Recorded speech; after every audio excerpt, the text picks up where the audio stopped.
নমস্কার সবাইকে। আরেকটা ভিডিও নিয়ে এলাম।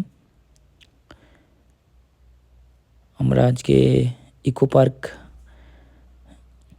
আসছি, তো সেটা ঠিক বিধানসভা রাইট সাইডে পড়বে।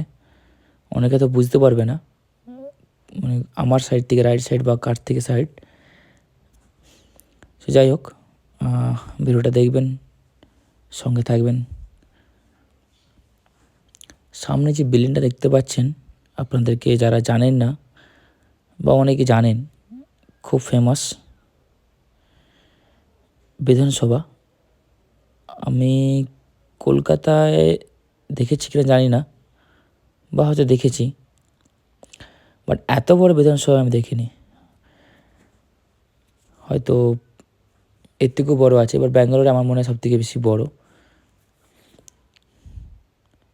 এখানে সাইডে প্রচণ্ড ক্রাউড, ট্রাফিক সবাই মেনে চলে, বাট ছুটির দিনকে ওরা অ্যালাউ করে হয়তো পুলিশরা, যে সাইডে গাড়ি ঠেকিয়ে সেলফি বা রিলস বানাচ্ছে অনেকে।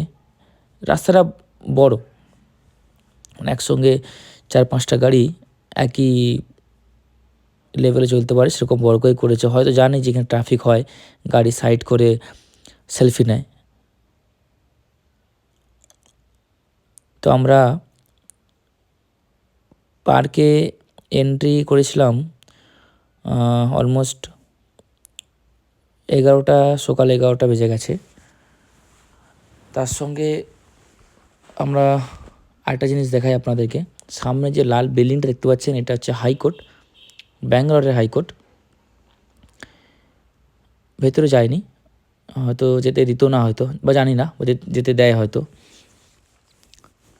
বা বাইরে থেকেই দেখাতে পারলাম আপনাদেরকে।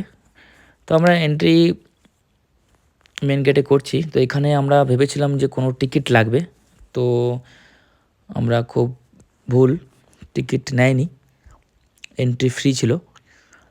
বাইরের বাইক রেখেছিলাম, সেটাতেও কোনো পয়সা নেই, কারণ এখানে কোনো পার্কিংয়ের কোনো সিস্টেম নেই।